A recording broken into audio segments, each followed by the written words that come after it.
Roger, go for deploy. Everybody in the shuttle program, the crew go for launch. Roger, nice to be in orbit. We have followed in their footsteps to get us where we are today.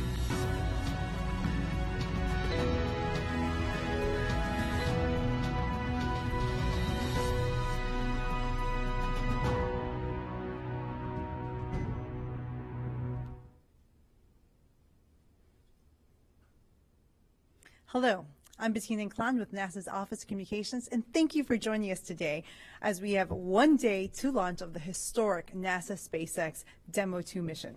We moved this press conference indoors, originally planned for the countdown clock due to weather, but we have good news. The weather has improved, and right now we have 60% chance of favorable weather for launch. But today, we'll hear lots about the launch by our great guests today. We have Bob Cabana, Center Director for Kennedy Space Center, Jim Bridenstine, the NASA Administrator. We have commercial crew astronauts Nicole Mann and Kjell Lundgren, and NASA Deputy Administrator Jim Morhard. We'll be hearing more from them in a minute, but first let's talk to Bob Cabana. Thanks, Bettina. Well, good morning and welcome to the Kennedy Space Center. I don't have to tell you all how exciting it is to have the first flight of humans to space from the Kennedy Space Center in 9 years. And what an historic pad to be doing it from. We went to the moon from pad 39A, and 82 of our 135 shuttle missions launched off that pad, including 3 of my flights. And now, rather than rusting away in the salt air through our partnership with SpaceX, that pad is being used once again, and it's now for our commercial crew program as well as other missions for SpaceX, and I think that's absolutely outstanding. Truly an historic time from an historic pad. We're really pleased to have our NASA Administrator, Jim Bridenstine, with us this morning. As a member of Congress, Jim was a huge advocate and proponent for aviation and spaceflight as a member of the Armed Services Committee and also the Science, Space, and Technology Committee. And now he's sharing that passion with all of us as he leads NASA into a new era of space exploration. Jim? Well, thank you, Bob. It's great to be here at the Kennedy Space Center. We are, once again, launching American astronauts on American rockets from American soil. And this is a big moment in time. It's been 9 years since we've had this opportunity. And Bob Cabana, we want to thank you for all the great work you've done getting us up to this point, getting the Kennedy Space Center ready. Everything is looking good. We are, as of right now, we are go for launch. As Bettina said, the weather is about 60% favorable for launch tomorrow, which is good news compared to where we were yesterday. We were at 40%, so the trend is in the right direction. And we are very, very excited. So I think I'd like to start by saying, again, this room is empty. We would love to have this room full. We would love to have it filled with reporters. We'd love to have it filled with space enthusiasts. And unfortunately, we're in the middle of the coronavirus pandemic. Our country has been through a lot. But this is a unique moment where all of America can take a moment and look at our country do something stunning again. And that is launch American astronauts on American rockets from American soil. And we're going to go to the International Space Station. And what we do there, of course, is we're transforming how we do spaceflight in general. The commercial crew program is, in fact, about commercializing low Earth orbit. We've got resupply. Now we're going to have crew. Soon we're going to have commercial space stations. And this is a unique opportunity to bring all of America together in one moment in time and say, look at how bright the future is. That's what this launch is all about. And yes, in the midst of the coronavirus pandemic, we've taken extraordinary measures to keep our people safe, and we are one day away from launch. So this is an exciting day. Thank you, Bettina, and I'll turn it back to you. Yeah, next we'll hear from Deputy Administrator Morhard. Oh, I just echo what Jim and Bob have said. You know, this is a historic milestone. And the reality is that we, in the past, NASA developed, designed, and built, and then operated spacecraft and rockets. This is the first time that a commercial company is building and going to operate this spacecraft and capsule. And we're really looking to be a customer to SpaceX and to other companies in the future. And that's what we're trying to do, is to create and expand, really expand the economy in low Earth orbit. That's really what this is about tomorrow. Thank you. And our commercial crew astronauts. We'll start with Nicole. Thank you so much. It is incredibly exciting to be here. You know, people always ask, what's it like to be in the astronaut office and train with folks that are flying on so many different spacecraft. We have a Soyuz, SpaceX, Starliner, and then we're already starting to lay the foundation for Orion. So it's just an incredible time to be training with all these different opportunities in front of us, and we are so proud and happy for Doug and Bob. You know, it feels kind of like one of your close family members having a great lifetime achievement, and really that's what it is. So on a personal level, that's definitely, I think I could speak for the astronaut office, and that's how we all feel so proud for everything that they've accomplished with the NASA and SpaceX team to get ready for this launch, you know. And it's so important because this is not just about one launch, right? I mean, this is Launch America. It's not Launch NASA. It is Launch America, and it's huge. My son is 8 years old, and so he's never seen Americans launch from the United States ever. It's kind of foreign to him. And as I was getting ready to come on this trip today or yesterday, you know, he asked me, "Hey, Mom, are we going to the moon? Is this our first flight to the moon?" And I said, "Well, son, I mean, not technically, but it is the first big step on our roadmap to the moon for the Artemis mission and eventually to Mars." And he, as a young boy, sees that. And so I know there's a lot of kids out there that will be watching the launch tomorrow. And it's just an exciting team for all of NASA, SpaceX, and a proud moment for all of America. Great. Jill? Yeah, I echo Nicole's sentiments exactly. What a privilege to be here today, to be a part of this team, commercial and government entities working together, SpaceX and NASA, to pull something off like this. What a privilege to be here just a day away from launch. We are so incredibly excited to be a part of this. You know, I had the opportunity to launch with our international partners to International Space Station back in 2015, and that's at the core of what we're doing here today, is to continue that incredible legacy of work that we've done on the International Space Station. We have had humans living and working on that orbital outpost for almost 20 years, conducting science and research to extend our presence in the solar system and to improve life back here on Earth. And this launch represents an extension of that capability, and having the ability to launch Americans from American soil on a U.S. spacecraft is absolutely amazing. You know, I think about my launch and the family and guests that the few family and guests that I was able to have out there to watch that. And I think about now, you know, so many Americans in the future being able to congregate down here and watch this incredible vehicle take off. For people that live here in Florida, just to go out on their porches or to look up from our parking lot and to see this vehicle claw its way into space. To watch Americans flying into low Earth orbit and into the International Space Station, and the absolute power of that to inspire our future generation of explorers and leaders. It is truly a privilege to be a part of this, to be able to witness this historic moment, and to see where this journey ultimately takes us. Fantastic. With that, we'll take our first question. But before that, just a reminder: if you're interested in what we're doing today of watching the launch, you can go to nasa.gov/be-our-guest and get more information on the virtual experience. But we'll take our first question from AFP. Ivan. Administrator, will Kjell Lindgren be flying the second operational mission of Crew Dragon? And can you confirm whether he'll have a European or Russian with him on that mission? The crew for the Crew Dragon for Crew 1 has been selected. I don't think you were on that crew, were you, Shell?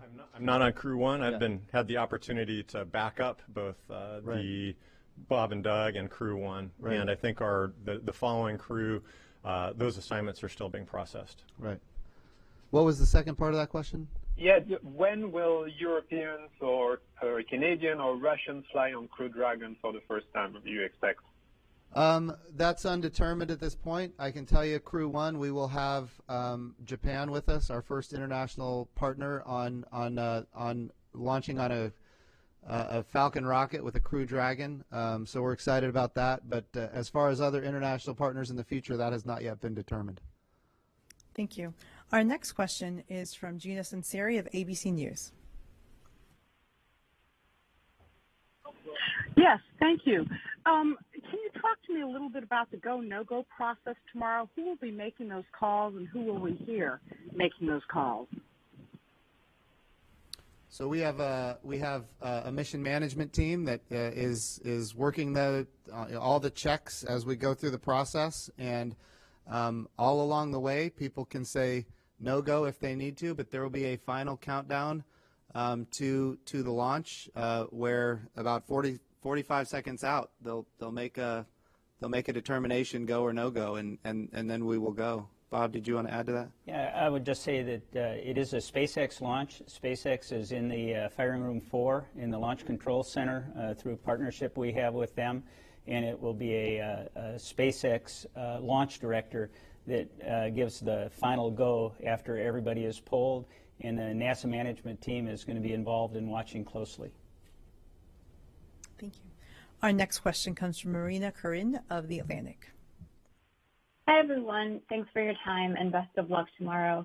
A follow-up to the question that was just asked now. I'm wondering if NASA personnel are allowed to intervene and take over from SpaceX at any point during the mission if NASA feels that it is necessary.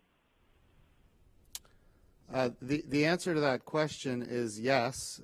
We, of course, are the customer here, and so we do. But look, our goal is to have SpaceX be able to do missions one day without NASA. We want them to go get customers that are not us, and so we want to make sure that they're making decisions. But if we see something that we disagree with, certainly we have the right to intervene.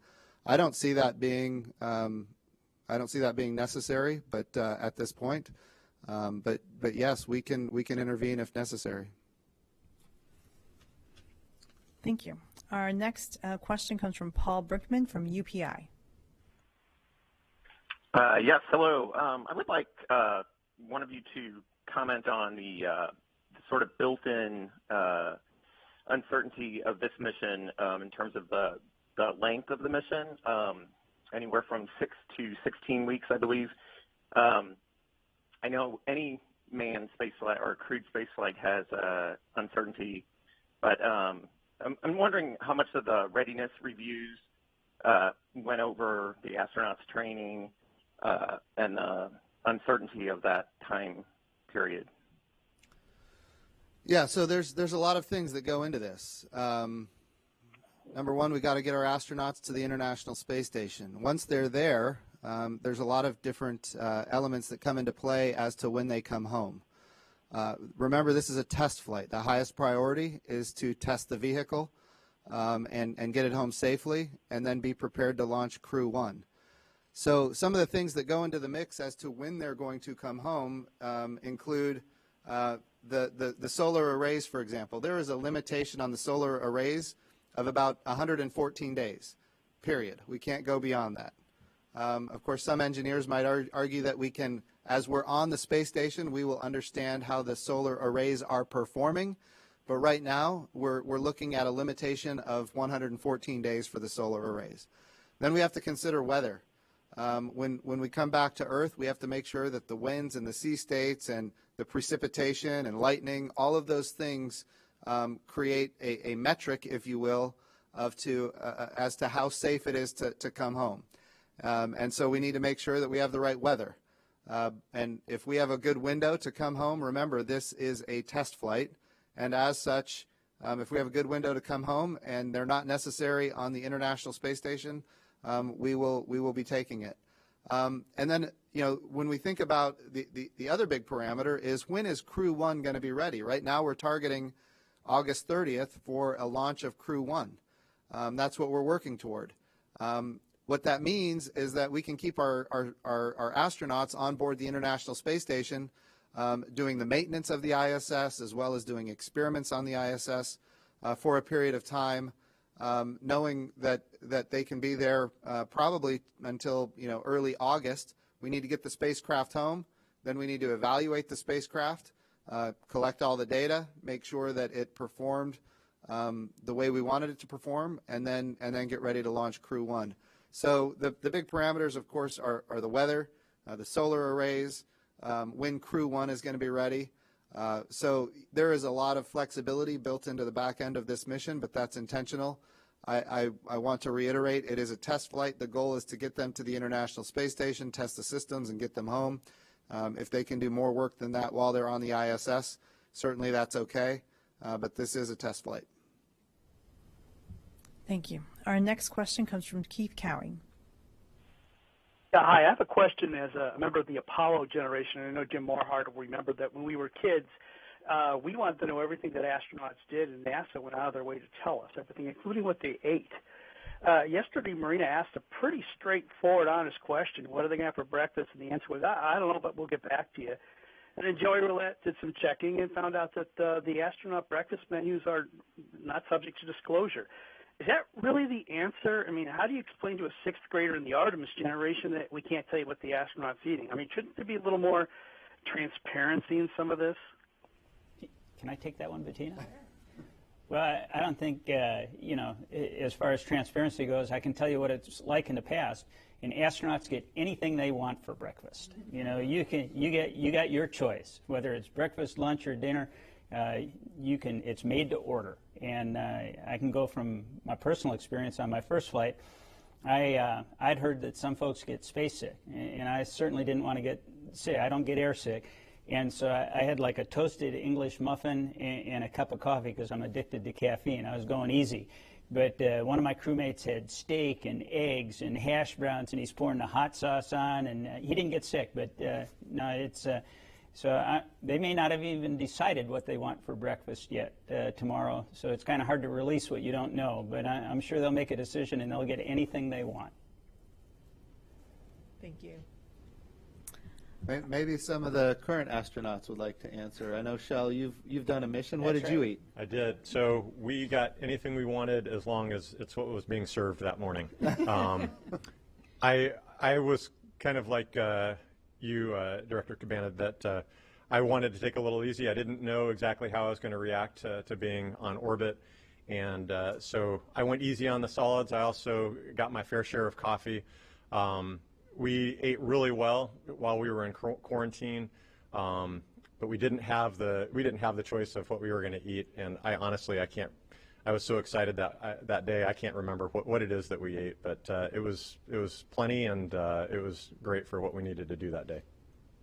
And of course, that was at Baikonur. That's right. Yeah, that was at Baikonur. Yep, absolutely. Great. All right, we'll go to our next question. It's Jackie Goddard with the Times of London. Hello. Yes, thank you. My question is for Mr. Bridenstine. Both astronauts are dads, and I wondered what you would say or what you have said that you can share to their two little boys about what their dads are doing and the significance of it. Thank you. So I had a hard time hearing it. It was a question about the children of the astronauts? I said both astronauts are fathers, so I wondered what you would say or what you have said that you can share with us to their two little boys about what their dads are doing and the significance of it. Absolutely. So I would start by saying, and they know this, their dads are heroes, American heroes. They're laying the foundation for a new era in human spaceflight. It's an era in human spaceflight where more space is going to be available to more people than ever before. We envision a future where low Earth orbit is entirely commercialized, where NASA is one customer of many customers, where we have numerous providers that are competing on cost and innovation and safety, that they're driving down costs, they're increasing access. And we are proving out a business model, a public-private partnership business model that ultimately will enable us to go to the moon, this time sustainably. In other words, we're going to go to the moon to stay. We love Apollo. The Apollo era was fantastic. The problem is that it ended. And now we've got the Artemis program, which is our sustainable return to the moon, named after Artemis is the twin sister of Apollo in Greek mythology, and she was the goddess of the moon. And this time, when we go to the moon, we get to go with all of America, a very diverse, highly qualified astronaut corps that includes women. And what Bob and Doug are doing is they are the final step in proving the success of a public-private partnership business model that drives down costs and is going to enable us to go not just to the moon, but to go sustainably. with reusable landers to the surface of the moon. And all of this ultimately is for a purpose, and that is to get to Mars. So when those little boys are, 40 years old, and we have a permanent presence on the moon, and we have astronauts on Mars, they're going to know that their dads played a critical role in enabling not just this country but the world as we lead international partners to humanity going further into the solar system than ever before. Beyond that, I would remind the children that their dads are both military aviators that have served their country boldly. Yesterday was Memorial Day. We had an opportunity to reflect on the people who've served this country, and of course these two gentlemen have done that as well. So they're heroes in so many different ways. But as I said when they arrived here at Kennedy, I'm 44 years old. I'm about to turn 45, and when I grow up, I want to be like Bob and Doug. Okay. Our next question comes from Joey Roulette from Reuters. Hey, thanks for doing this.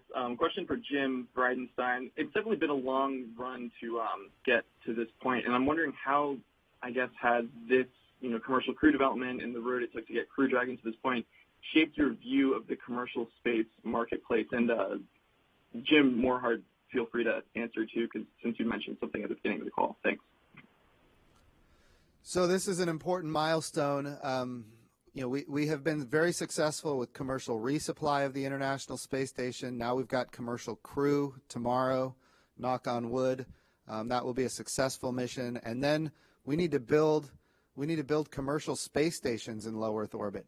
And in order to create the market where these kind of programs can be capitalized with public-private partnerships, we need to prove that there is an economy for human activity in low Earth orbit. And that's what we're using the International Space Station for right now. And of course, some of the most salient projects happening there that have been going on really for a long time now would include immunizations being developed on the International Space Station for salmonella, pneumonia, the ability to compound pharmaceuticals that we can't do in the gravity well of Earth. Microgravity is a resource that is very valuable. It is a tool. The ability to print human organs in 3D. We're proving that we can create human tissue using adult stem cells, adult skin cells, creating the stem cells that can create human organs in 3D. Now, we're not at the human organ level, but we're at the tissue level right now. That's a capability that will transform lives here on Earth. The ability to create artificial retinas for the human eye so people who have macular degeneration don't have to lose their eyesight. The ability to create fiber optics in a more pristine way so we don't have to have cable repeaters. So, and that drives down costs and it increases fiber optic networks for humanity across the globe. So all of these things are market drivers that enable a future human spaceflight capability that would be capitalized by the private sector.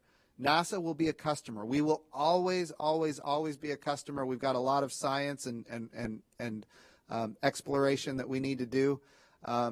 But those are the kind of activities that we need to see for the future that we believe exists.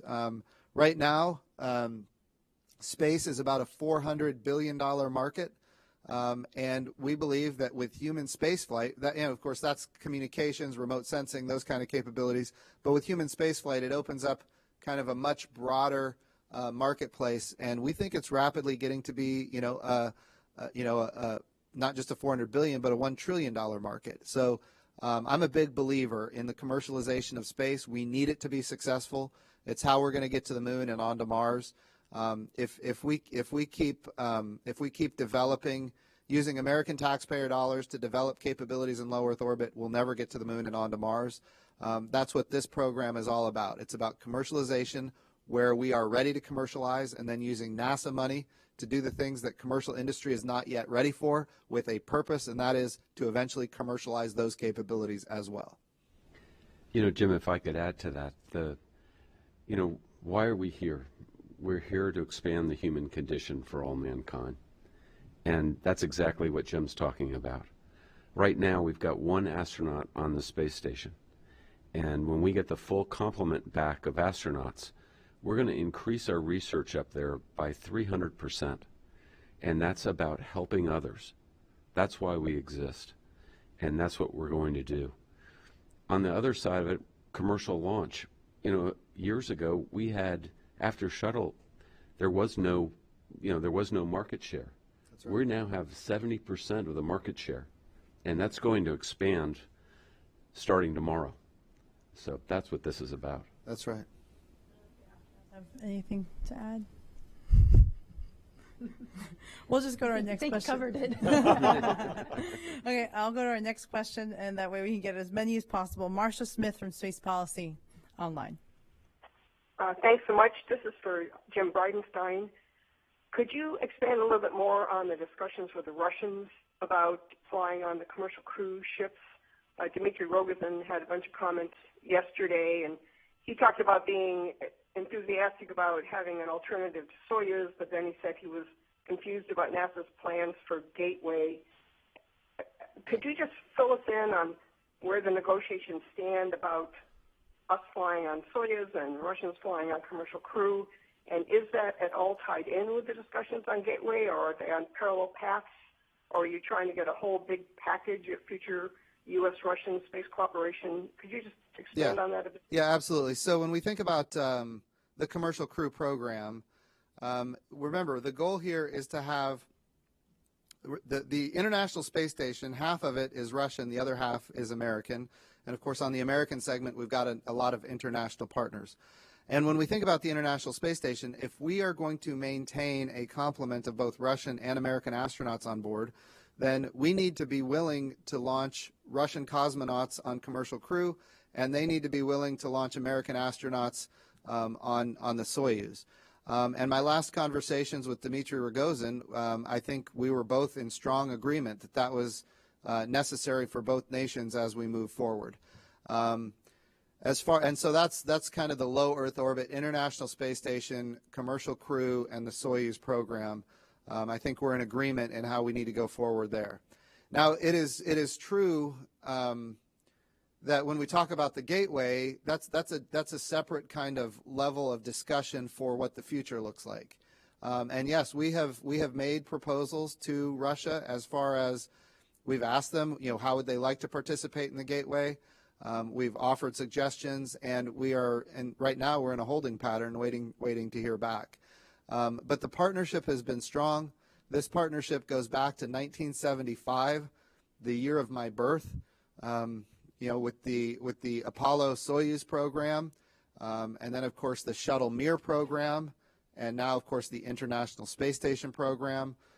This has been, I think, a bright, shiny object that demonstrates that space can unite people, and it's really above terrestrial geopolitics, literally above terrestrial geopolitics. So it's I think it's a relationship that we are interested in maintaining, and of course we'll continue to work with them. Bob, did you have any thoughts on that?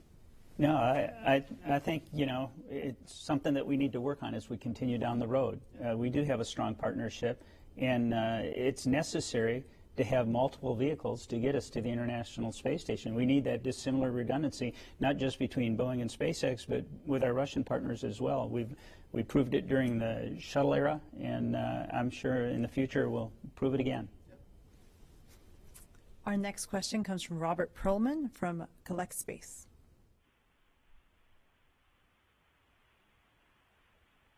Behind you, the worm has made a return on this flight as has become more and more prevalent. I wonder if you could talk about how that came to be. Was it SpaceX's request? Was it your idea?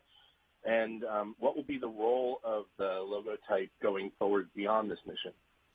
I missed it. Of your question, I think it's about the NASA worm, but can you repeat the question, please? Sure. If you can hear me now. It is indeed about the worm, the NASA logo type. How did it come to be that it was resurrected for this mission? Was it SpaceX's idea? Was it your idea? Or how did that come to be? And what is its role with the agency going forward beyond this mission? That's a good question. I'd love to say it was my idea. I will tell you, as the NASA administrator, I've heard from a lot of people that you ought to bring back the worm. I've heard it over and over again. Look, again, I'm the first NASA administrator in history that wasn't alive when we had people walking on the surface of the moon. Not in 1969 and not in 1972. So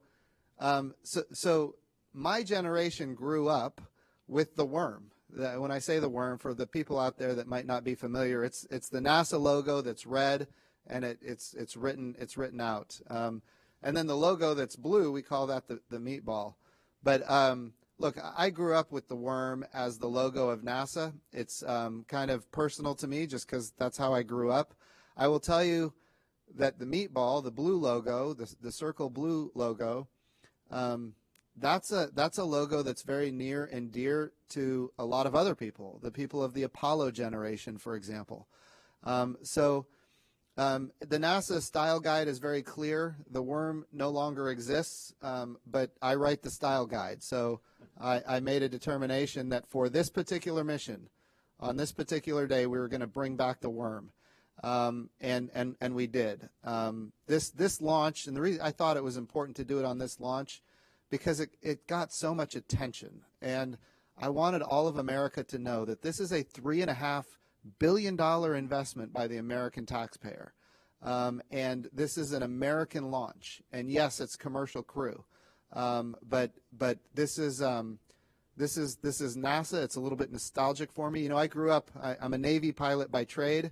I grew up with my favorite airplane being the X-29. And, you know, that's a forward swept wing aircraft that looks really awesome, if I may say so myself. I had a big poster of it on my wall, and on the side of it was the NASA worm. So I'll be honest, I love the worm. We brought it back. But it's also important to note, on this rocket, we have both. We're bringing people together on this mission. We've got the meatball and we've got the worm. And I like both, so we're going with both. And when I've noticed the difference with the worm being out there and the meatball. You see a ton of kids these days walking around, right? NASA T-shirts, the worm on their jacket and everything. I think it's just really helped to energize some of the younger generation folks that haven't seen launches maybe in their entire life, or maybe they were very young when that happened. And so you get a lot more questions when we get the opportunity to go out to schools to speak with children. And it's different, I think, than maybe when we were growing up. At least when I remember growing up thinking, oh, an astronaut, that's some far-fetched idea. Somebody does that. I don't know who they are, though, or something you see in the movies, but that's not going to be our future. Our future with the commercialization of space is that it's going to be very accessible to many young people, whether it be as an astronaut or a scientist or as an artist or as an engineer that's working on this program. And so I think the younger generation are starting to realize that and understand it's not the movies, it's not sci-fi, it's reality. Jim, I got to tell you, I'm kind of glad the worm is making a comeback. In the 70s, it was that futuristic look. It was, it was the future. And my first NASA flight jacket, I still got it at home, and I got a worm on my shoulder and a meatball on the front. So okay. I think they're both awesome. Yeah, awesome. So when Doug and Bob launch tomorrow, and you watch that rocket ascend, look for the worm. It'll be there. Yeah. Fantastic.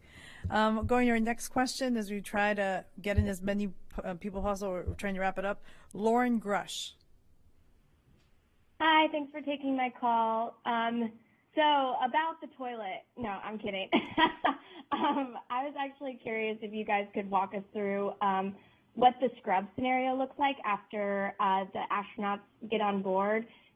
When do they get off? You know, what do you have to do to make sure that they're safe? And then where do they go? What does that reset look like?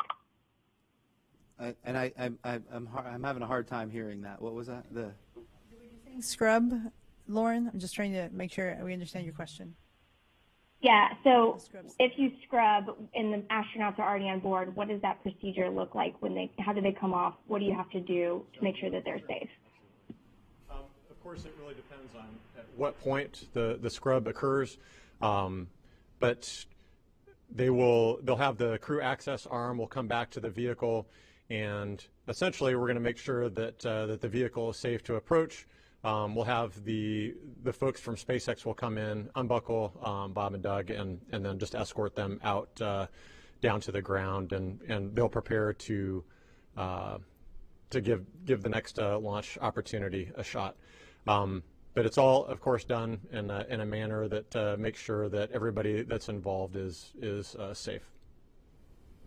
Great. Our next question is Leo Enright from Irish TV.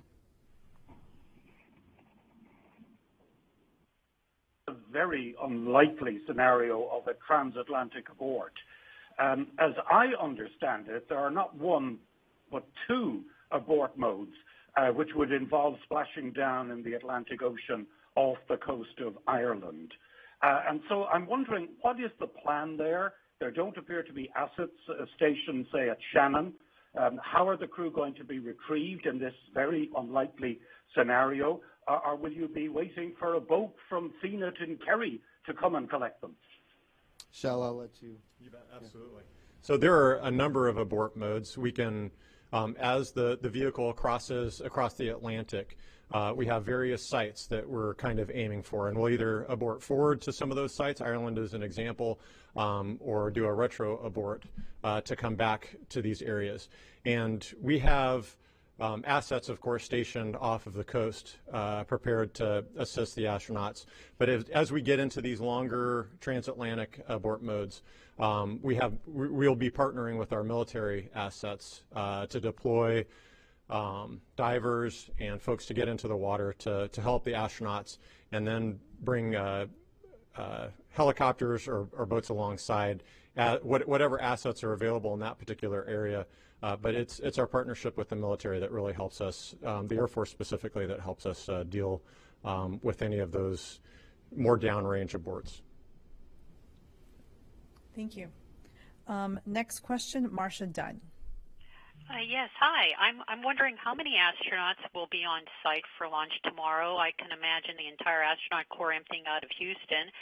And how will you prevent launch fever from taking over on such a big mission with such high expectations with the President of the United States in attendance? Thank you.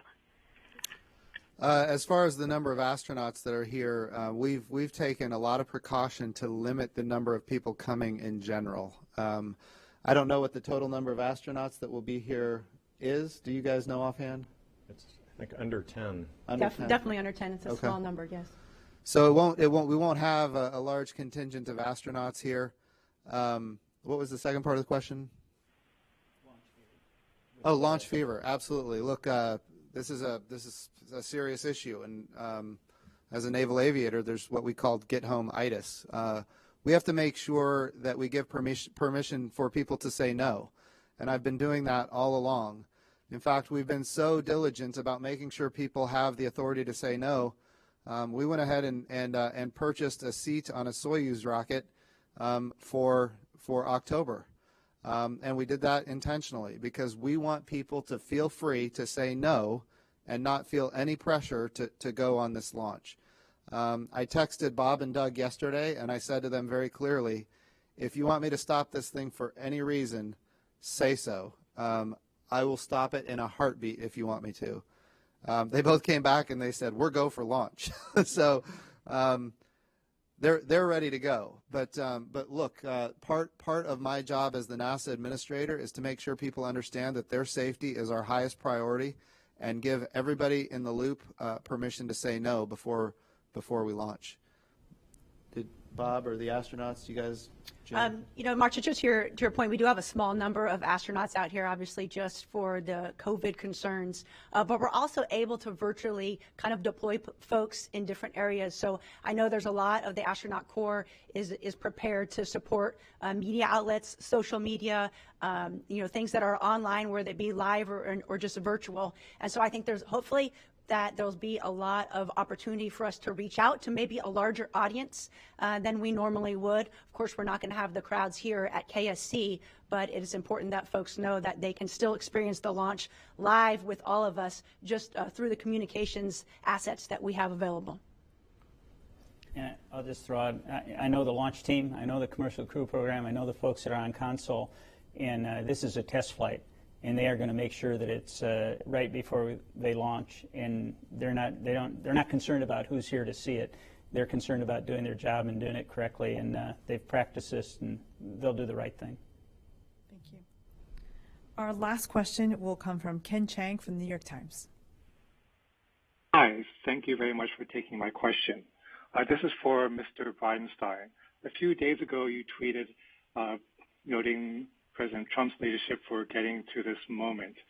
And Gary Wiesman, a former NASA astronaut, pointed out that commercial crew started in 2010 when under President Obama, and of course commercial cargo goes back to George W. Bush. I was wondering if you could just talk about credit for getting to this milestone for your predecessors and for previous presidents. Absolutely. So this is a program that demonstrates the success when you have continuity of purpose going from one administration to the next. You know, if we go back all the way to commercial crew, that started under President George W. Bush, commercial resupply, and then commercial crew under President Obama. And Charlie Bolden did absolutely magnificent work as the NASA administrator at a time when this particular program, and Bob, you remember this, it didn't have a lot of support in Congress. And Charlie Bolden, who is a NASA astronaut and an American hero, he's an F-18 pilot. I got to put the F-18 pilot plug in there. But Charlie Bolden did just yeoman's work in order to get this program off the ground, to get it going. And here we are all these years later having this success. I will reiterate that the human spaceflight program under President Trump has really blossomed. Our budgets now are as high as they've ever been in nominal dollars. They're the highest ever. In real dollars, they're still very high, not maybe as high as Apollo, but that was a little bit of an anomaly in the history of NASA's budget. But it's also true that it's being backed up. The rhetoric isn't just there; it's being backed up with the budgets, and it's bipartisan. You know, I did an event with Speaker Pelosi out at the Ames Research Center. Goodness, that would have been last August, and it was Women's Equality Day, and I thought it was important. And we reached out to her and asked her if we could do Women's Equality Day. She was going to do it in San Francisco. We asked her to do it at Ames. And in a press conference after the event, we talked about Artemis, the importance of going to the moon with all of America, now going with women, and we did it on Women's Equality Day. And in the press conference afterwards, she said, you know, we're all counting on you to get not just the next man, but the first woman to the moon. And she said, I'm so glad that you called the program Artemis. Look, this space program that we have in this country unites people, period. It always has. We look at the most divisive times in American history.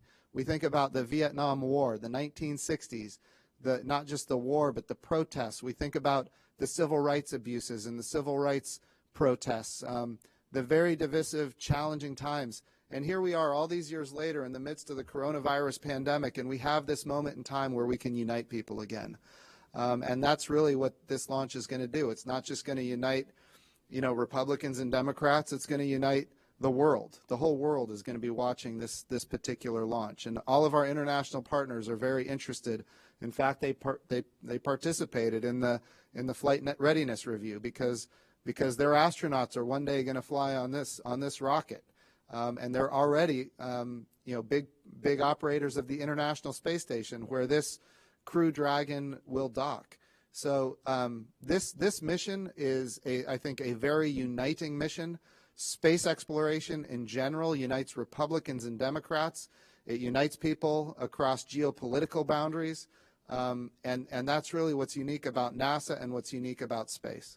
But I will not hesitate to tell you that President Trump has been a massive space advocate. He promised to launch American astronauts on American rockets. He promised to create a moon program, and he's done both of those, and he's backed it up with his budget requests, not just with the words. Okay. Well, with that, we're going to close today's press conference. Thank you so much for joining us. For more information, go to nasa.gov.